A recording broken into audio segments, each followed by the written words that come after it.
Glória a Deus. A paz do Senhor, boa noite a todos. Glória a Deus. Meus queridos, vamos nesta oportunidade fazer uso da palavra do Senhor. É um culto memorável. Os irmãos estão, como disse o apóstolo Paulo, diante da mesa do Senhor. Vamos fazer a leitura no livro de Levítico, o capítulo de número 21.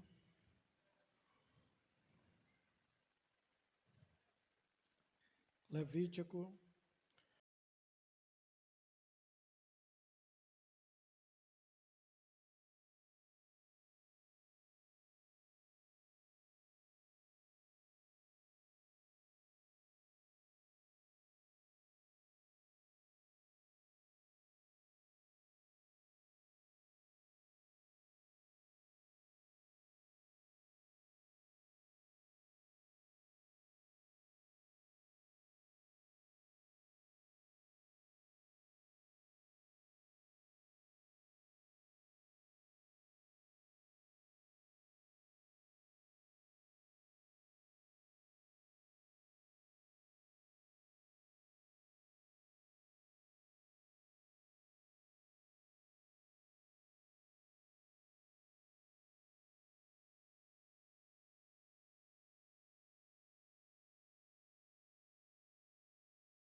o texto você vai ver neste livro, desde o capítulo 17, algumas recomendações de Deus para os sacerdotes.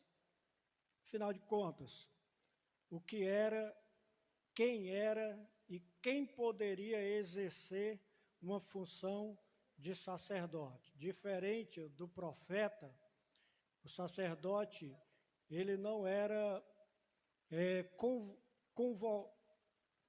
me falhou agora a palavra, né? O sacerdote, na realidade, era praticamente uma profissão. E esqueci agora o nome da outra palavra, mas se eu me lembrar eu direi vocação. Né? A mente da gente nos trai, né? Então, principalmente quando estamos nervosos, aí parece que eu gosto de fazer, não gosto de anotar muito, não sei porquê. E eu escrevi alguns textos aqui na nota do celular aqui, e geralmente, às vezes, eu fico tão nervoso que acabo esquecendo de ler, né? Do nervosismo. Então, assim, a memória, ela é muito, nos trai, né?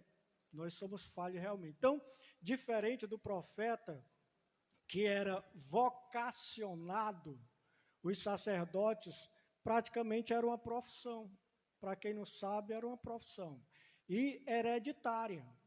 Então, lá do capítulo 17 até alguns capítulos adiante do capítulo 21, Deus trata a respeito dos sacerdotes. Então, para quem não sabe, irmãos, só pincelando um pouco, eu vou, antes de nós nos aprofundarmos um pouco aqui, eu quero dar algumas informações para os irmãos a respeito do sacerdócio. Então, para quem não sabe, de acordo com Êxodo, capítulo 19, versículo de número 3, Êxodo 19, 3, diz o seguinte: alguém acha que Deus escolheu somente a família dos do Levi, né? Um dos filhos de Jacó, para exercer a função sacerdotal. Nem todo levita era sacerdote, mas todo sacerdote deveria ser levita. E há quem pense que Deus de antemão escolheu somente os levitas para daí eles terem trabalhos essenciais, não no templo, mas no tabernáculo, no Mishkan, né, no tabernáculo Kadosh, sagrado. Então, alguém acha que de antemão Deus escolheu, então aqui a tribo de Levi, eles são separados para exercer, para trabalhar no Mishkan, no tabernáculo, e inclusive os filhos de Levi eram 3, o Coate, Gerson e Merate. Cada um desses filhos ficou encarregado, né, dos filhos, dos seus descendentes, ficaram encarregados por algum serviço no tabernáculo, porque o tabernáculo é móvel. Deixar bem claro para os irmãos que o templo nunca foi propósito de Deus, nunca esteve no coração de Deus um templo, um lugar firme, e sim um tabernáculo, um lugar móvel, que podia se deslocar, estar em vários lugares, para quê? Para que todo Israel pudesse ter acesso a todos os rituais sagrados. Então, nunca foi do propósito de Deus um templo, nunca foi, e sim um tabernáculo. Por quê? Porque ele se movia, ia para cá, ia para cá, ia para lá, ia para lá, então todos tinham acesso. Você imagina um lugar fixo, alguém lá de São Paulo vinha adorar aqui em Fortaleza. Então seria um negócio, então, o plano de Deus sempre foi o tabernáculo. E para isso, Deus escolheu, não de antemão, a família levita, né, de Levi, para exercer algumas funções no tabernáculo. De posse do capítulo 19, versículo 3 do livro de Êxodo, temos uma informação bastante importante. Subiu Moisés a Deus do monte do Senhor, e do monte o Senhor o chamou e lhe disse: assim falarás, preste atenção aqui a este versículo, assim falarás à casa de Jacó, a todo Israel, né, a todos os descendentes de Jacó, você deve anunciar aos filhos de Israel. Versículo de número 5. Agora, pois, se diligentemente, isso Moisés está falando por ordem de Deus para todos os filhos de Israel, para todos os hebreus. Agora, pois, se diligentemente ouvirdes o quê? A minha voz. Capítulo 19, versículo 5 de Êxodo. Se diligentemente ouvirdes a minha voz e guardardes o quê? A minha aliança ou o meu concerto, né, como algumas versões está aí, então vocês serão minha propriedade peculiar, dentre todos os povos, porque toda a terra é minha. Versículo 6, vós me sereis o quê? Reino de sacerdotes, nação santa. São estas as palavras que você, Moisés, deve falar aos filhos de Israel. Vocês entenderam, então, agora? Que não foram de primeira mão os levitas separados para uma função litúrgica, mas toda a nação. Então, toda a nação hebreia, aliás, todo o povo de Israel, todos os hebreus, todos eles seriam sacerdotes. Mas o interessante é que no deserto se deparam-se com algumas situações que vai nos chamar a atenção. Você vai lá para capítulo 32, eu não anotei aqui, mas se não me falha a memória, lá vocês podem até me ajudar, né? Lembrei-me agora do nosso querido Francilino, você que é biblista, né? idolatria lá, quando Moisés desce lá do monte com as 2 tábuas de pedra, com as 10 palavras, e de repente, quando ele se depara, capítulo 32, se eu não me engano, de Êxodo, né? Aí ele vê o quê? Uma idolatria tremenda. Lá o povo estava numa orgia que nem o ímpio era talvez capaz de fazer o que os israelitas estavam fazendo mesmo. Foi uma depravação total, nus, bêbados, e acima de tudo adorando um bezerro de ouro fundido. Aí Moisés quebra as tábuas da lei, as tábuas, né, as 2 pedras lá com as 10 palavras, e fica indignado e diz assim: quem é pelo Senhor que mate agora os seus irmãos? O que é que acontece, irmão? Aí os filhos de Levi se afastam, de repente eles pegam lança, pegam espada e começam a matar gente amuado. Se eu não me engano, foi 3.000, mais ou menos. Né? 28.000, foi 20, não, 3.000. Versículo 28, né? No capítulo 32. Eles mataram sem pena e sem dó. E aí, de repente, irmãos, o interessante é que Moisés diz, realmente o zelo de vocês. Aí, irmão, interessante é que lá em Deuteronômio, capítulo de número 10, Moisés, quando está nos seus últimos dias de vida, versículo de número 8 de Deuteronômio, Moisés diz assim: por esse mesmo tempo, que tempo? Moisés está fazendo um relato ali grande. Então, o capítulo Deuteronômio, irmãos, alguém chama, porque Deuteronômio no grego é segunda lei, mas não é verdade. Não existe segunda lei em Deuteronômio. No hebraico é Devarim, palavras. Moisés repete na realidade muitas palavras, muitos mandamentos, e há alguns acréscimos para esclarecimento do capítulo do livro de Êxodo, dos mandamentos, das 10 palavras. Então, Moisés começa a fazer um relato, é como se estivesse lançando diante dos filhos de Israel os 42 estágios lá de Êxodo, Números, melhor dizendo, para os filhos de Israel. Aí no capítulo 10, versículo 8, eu escolhi esse versículo, vocês em casa leiam o restante, mas Moisés diz, por esse tempo, que tempo? Aquele tempo que o povo estava lá adorando o bezerro de ouro, estava lá na orgia, embriaguez, etc. Por esse tempo, o Senhor separou quem? A tribo de Levi. Interessante que Levi é unido, significa união. Você lembra quando a Léa, né? Léa deu a escrava lá, a Bila, se eu não me engano, e gerou o Levi. Ela disse assim: agora o meu marido se unirá mais a mim. Levi, união.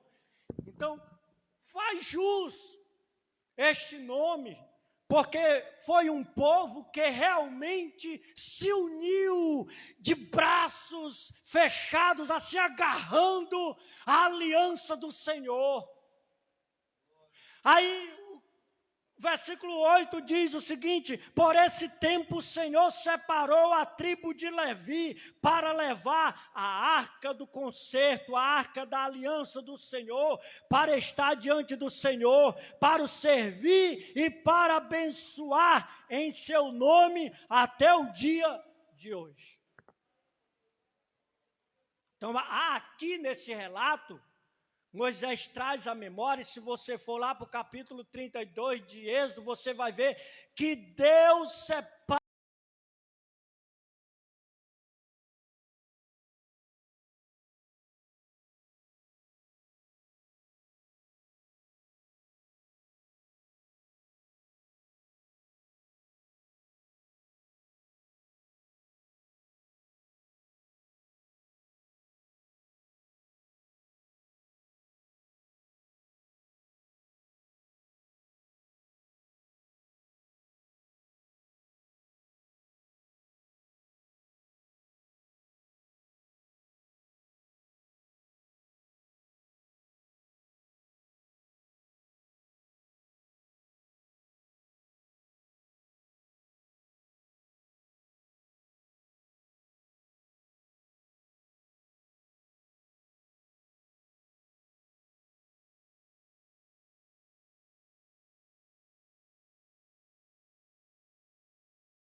Você vai ver isso em Levítico, que os sacerdotes, eles comiam a melhor parte do sacrifício. O animal não era sacrificado por inteiro.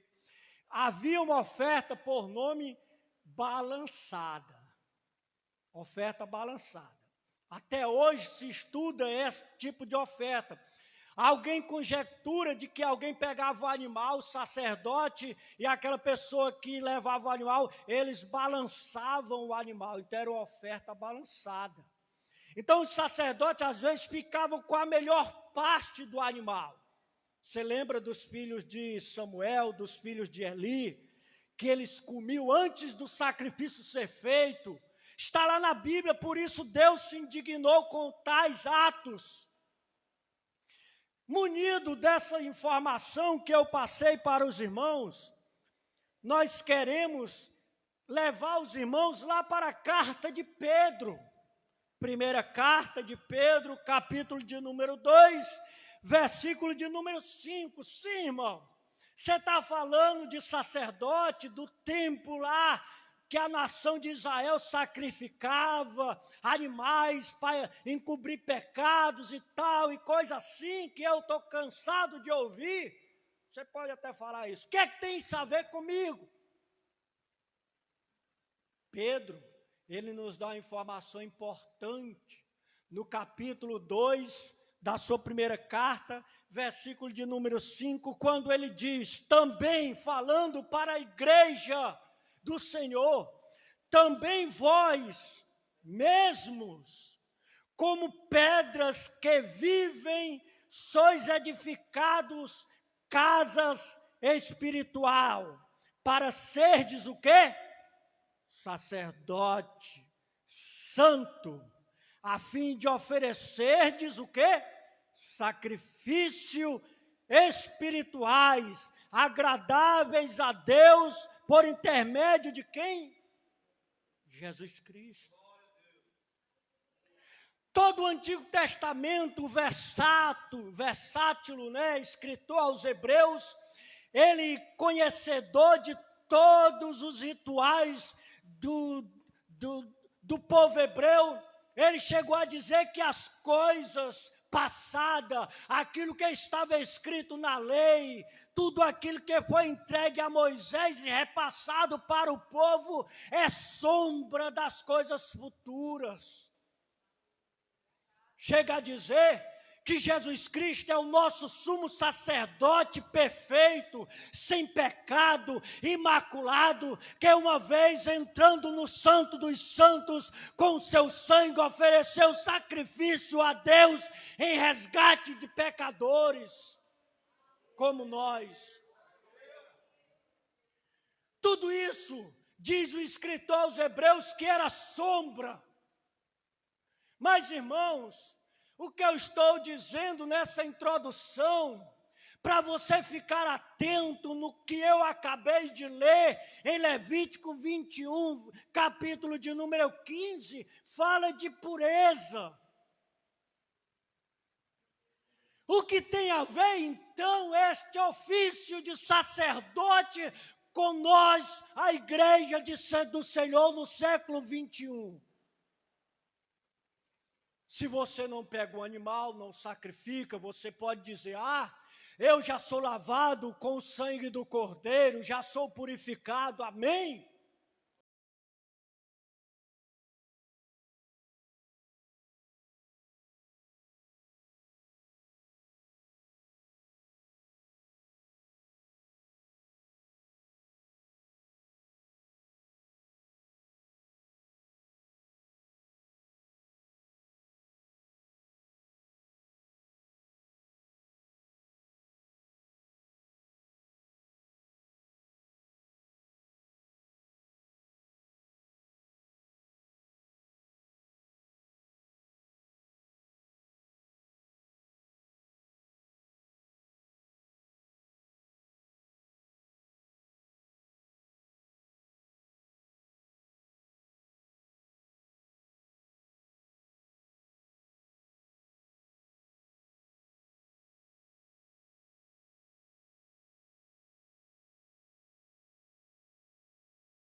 farsa. Ele chegou a dizer isso, né?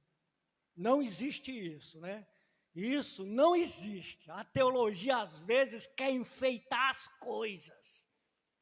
Os professores de teologia, eu não sou contra, mas às vezes querem enfeitar, querem colocar na garganta da gente, goela abaixo, coisas que não é verdade. E assim nós devemos saber da própria pessoa que realmente há costumes de acordo com a palavra de Deus.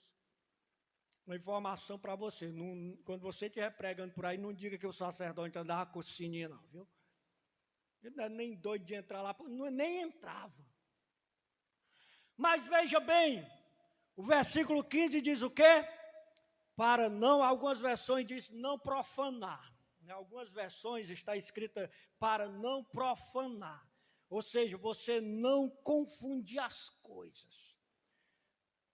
Mas veja bem, então para a função sacerdotal era necessário alguns requisitos.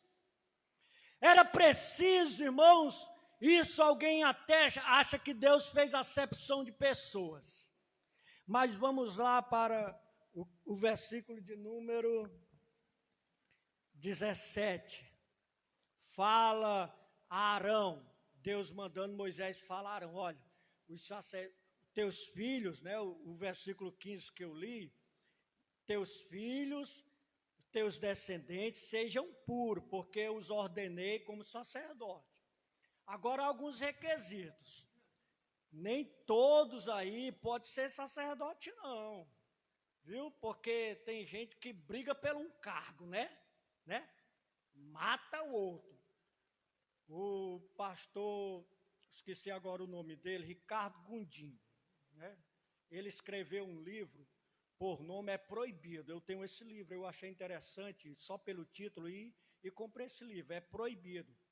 Interessante que numa parte do livro ele diz assim, ó, se eu fosse mais velho, diria aos mais novos, que já vi entre o clero, entre as igrejas, na mais profunda reunião, pessoas dizerem que levantariam o reino de Deus pisando e esmagando aqueles que se colocassem em sua frente.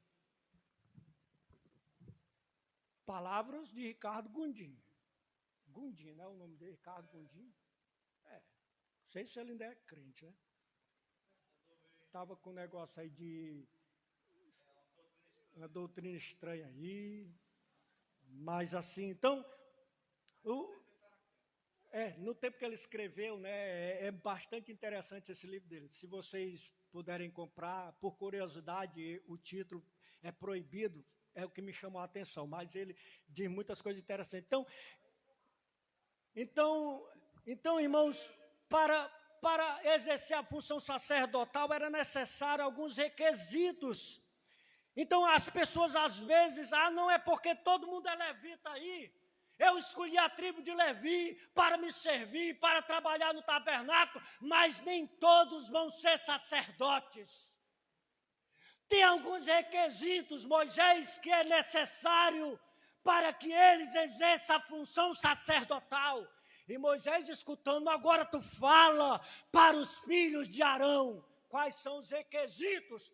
Quem é que não pode, meu Deus do céu, assumir um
não poderia ser coxo.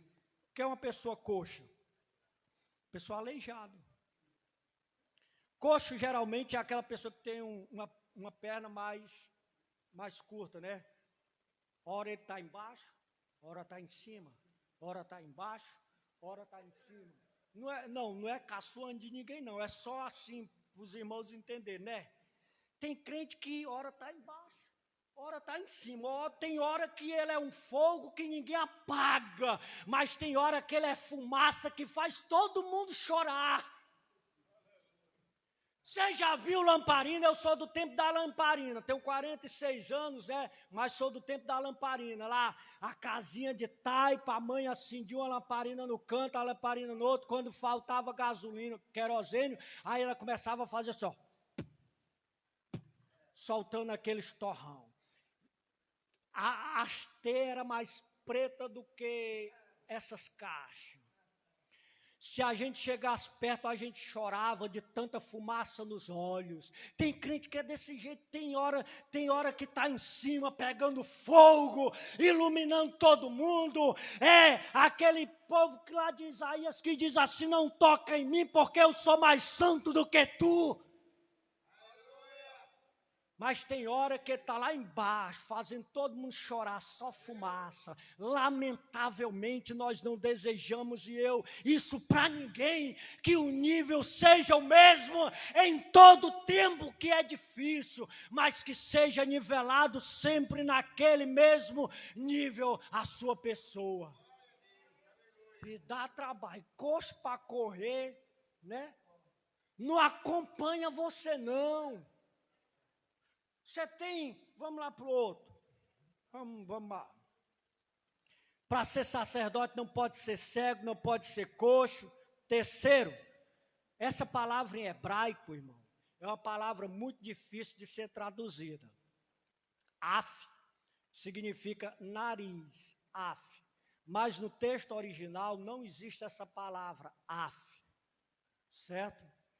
Então, essa palavrinha aqui, o que você tem escrito aí na sua Bíblia, é uma dedução, é provavelmente uma imaginação, assim, uma ideia do que seja essa tradução. Mas que chega mais próximo do original, é rosto deformado. Uma coisa destruída. Uma coisa que você quase não reconhece. Esta seria a tradução correta. Então, só que algumas versões, como é que está na sua aí, pastor Edivaldo? Nariz chato, ó, longe do original, porque não existe a palavra af no original, nariz. Então, foi mais ou menos uma ideia. Alguma coisa deformada, que seria... no hebraico, há palavras difíceis de ser traduzida. Então, o tradutor, geralmente, ele dá uma ideia daquilo que talvez, provavelmente seja, certo? Então, o que se aproxima mais de algumas traduções é deformação facial. Que é isso? Você conhece alguém que é deformado? Você não... De repente, só um exemplo, eu estou aqui, vocês estão vendo, de repente, eu me queimo. Aí meu rosto fica deformado. E você vai dizer, rapaz, isso ali é o irmão Rubem. Mas ele está diferente, está deformado. Mas é ele.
do mal. Espalha uma fofoca aqui, outra ali, etc. Então, não pode ter não pode ter um membro maior do que o outro, uma mão grandona para bater nos outros. Essa aqui é crente, essa aqui é menor, não bate não, mas essa aqui não. Vamos lá. O que mais? Pé quebrado, ixi. Interessante que esses defeitos, alguns eram temporários, outros eram permanentes. Pé quebrado, alguém quebrasse o pé. Irmão, uma pessoa pé quebrado não fica em pé de jeito nenhum, né? É sentado direto. Ou então sai caxingando, pisando no pé dos outros. Mão quebrada também está escrito, né? Mão quebrada, o irmão, cadê o irmão? Está aqui não, né? Foi um acidente. Mas assim, não consegue abrir, está inflamado, não consegue estender a mão, tem a mão quebrada.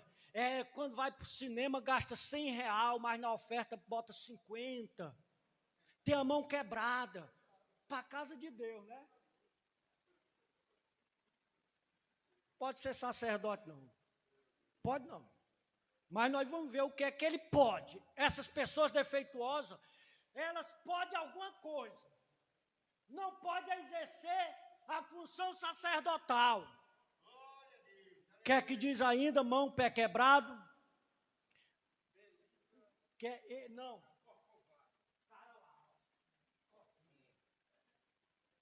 Não sabe olhar para o céu.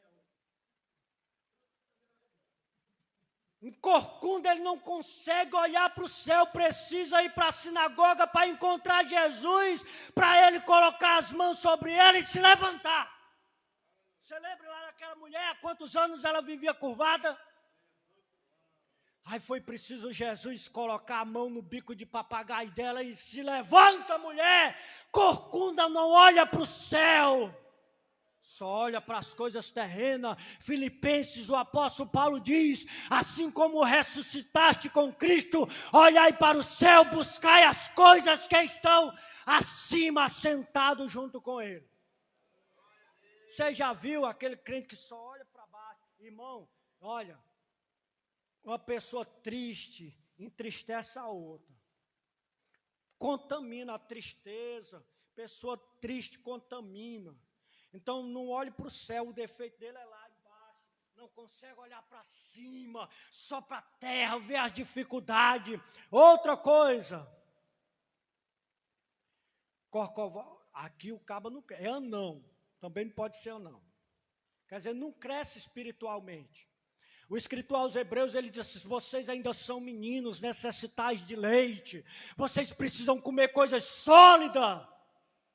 Vocês devem crescer raquítico, a hormônio para o crescimento aqui na casa do Senhor.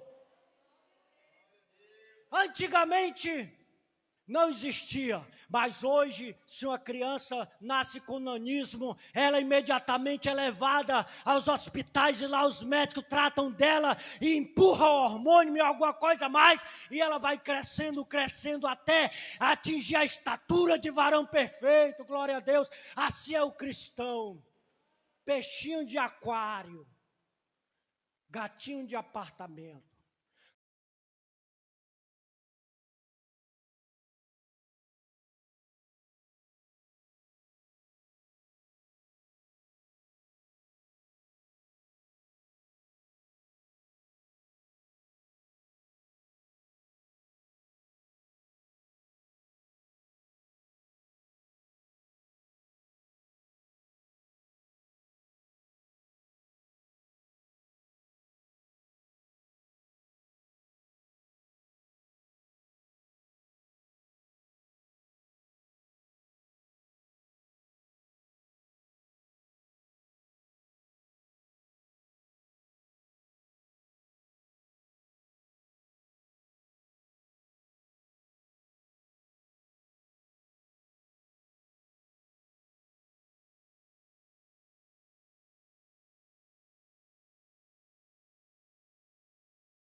é fértil, ele não gera filho. Quantos crentes aqui evangelizam? Quantos geraram filhos na fé? Não é me gloriando não, irmão. Mas eu acho que eu tenho bem uns 6 filhos na fé aí no meio do mundo. Espirituais, espiritual. A nega agora olhou para mim, minha nega. Pelo amor de Deus, graças a Deus que o homem aqui vigiou, né? Agora entrar no estreito medonho, muito obrigado, foi de Deus. Mas filhos espirituais, quantos hoje diz, eu tenho 50 anos de fé, mas nunca ganhou uma alma para Jesus. Nem os filhos são crentes. Nem a esposa é crente, quer dizer, é um cara que não reproduz. Filhos espirituais. Filhos. Aí o interessante, para concluir, já estouramos o tempo, mas na ceia passada o Joab estourou também, né? Me perdoe aí, vou levar uma cacetada aqui do pastor, mas me perdoe, viu? É bom que da próxima vez, antes dos conjuntos cantar, me dá uma oportunidade, né? Mas vamos lá. Então, para concluir, não, irmão, quem tinha esse defeito não podia exercer o sacerdote, não era acepção de pessoas que Deus estava fazendo. Se você ler no versículo mais adiante, eles tinham alguns privilégios, o cego, o coxo, o aleijado, o manco, o olhão, o pesudo, o infértil, o sarnento, quem mais aí? O quase cego, eles tinham alguns direitos. Eles não eram excluídos, não. Vocês apenas não podem ser sacerdotes. Mas o que é que os versículos de número 21, 22 diz, que eu li? Eles vão o quê? Comer do pão, ó. Comer do pão. Eles podem comer desse pão aqui.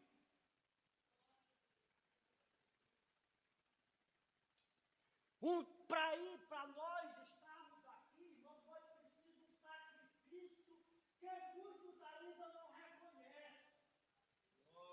Você pode ser um servo.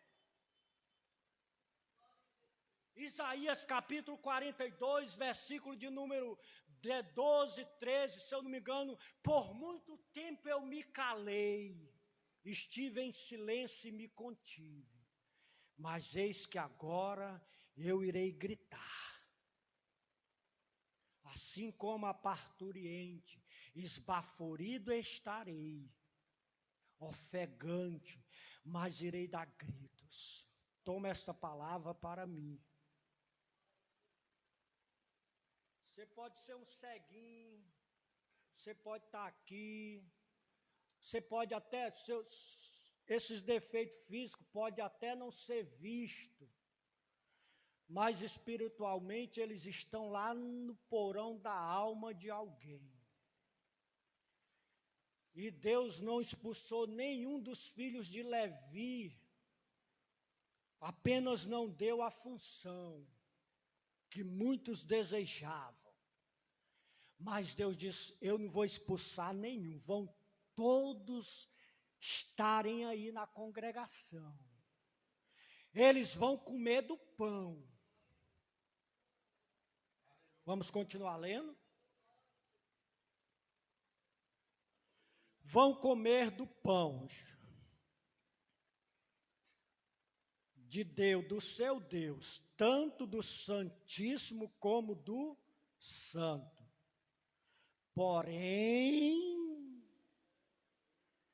Porém,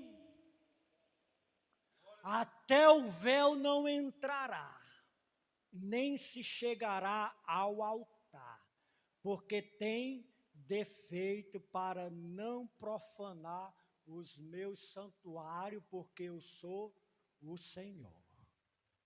Você entendeu? Você participa da ceia em adultério, você participa da ceia cheio de pornografia da internet, você participa da ceia mentindo, roubando, eu conheço, não aqui.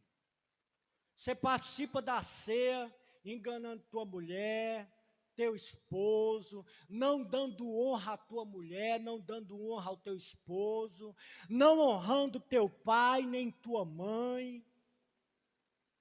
Você participa, você come. Mas tem um lugarzinho que você não entra não, viu? Não entra. Você sabe onde é, né? Eu não quero aqui ser acusador de ninguém, eu não quero aqui ser o Ra-Satã. Não quero ser aqui um acusador. Estou apenas... Foi de última hora, o pastor disse, hoje de manhã disse, você vai pregar. Eu disse, de novo? Até eu relutei, eu disse, não pastor, eu não vou pregar não. Mas depois eu disse, está certo, eu vou. Esta é a mensagem de Deus para você, irmão. Para mim, primeiramente, o pastor, uma certa vez, ele disse, primeiro é para o pregador, depois para a igreja. E o que Deus tem revelado aqui através desta palavra é para nós, porque a palavra diz em Hebreus capítulo 12, Deus ama e corrige, né? Deus